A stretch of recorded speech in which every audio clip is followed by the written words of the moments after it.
Hi, my name is Dr. Rebecca Foster, and I'm the Director of Secondary Transition at the DC Special Education Cooperative. And the purpose of this webinar is to show you how to use this tool to look at a plethora of assessments that are available for secondary transition. What I've done is I have created a searchable database in an Excel spreadsheet. So there are two tabs within this document. The first one is the database tab, and the second one is an order. Let's go through the database one first. The database one lists a title of an assessment. Then I provide a brief description of the assessment and what it assesses. I give you the link on where you can order it. Some of these have NA written in them, and this one would be the formal psychoed evaluation, and that can't be ordered online. That would be something that's done through the school. I also list whether or not there's a cost.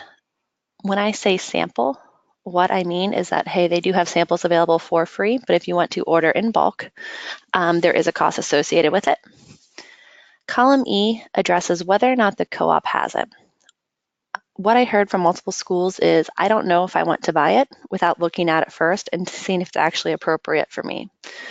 So many organizations and many of the publishing companies have sent us sample ones that we can house here that you can have a chance to look at and peruse through to determine if it actually meets your needs. So that's kind of the beginning of the information. Columns EF through J identify the categories.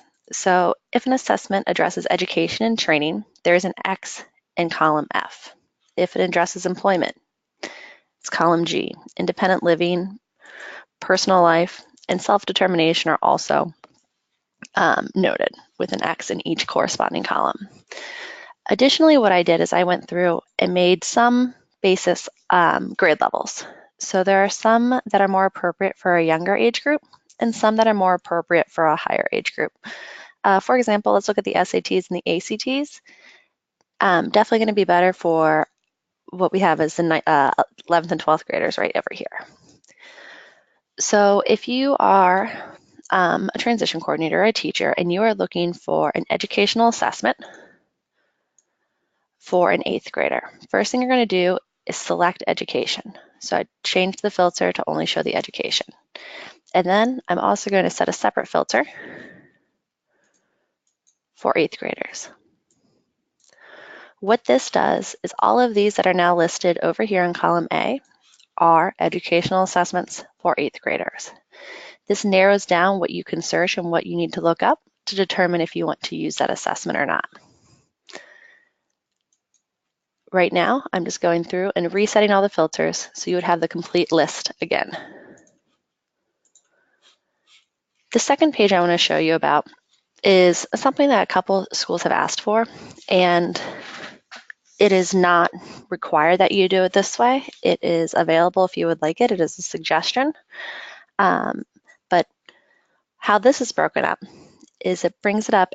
Grade 8 is organized by grades on your column A. What category is the assessment for? Education, employment, or independent living? And then is it appropriate for a student with a mild disability or more moderate and severe? I've listed two options. The first option is in column D. And then I've tried to explain why. Why did I recommend this option as appropriate for this? I've also listed a second option, and then again, the why. So let's say you're working with a 10th grader this time who has a mild disability. You can see 3 different options, one for education, one for employment, and one for independent living to address each section of the transition plan. And that's how that database works. If you have any questions, please feel free to contact me. You can reach me at rfoster@specialedcoop.org. Thanks.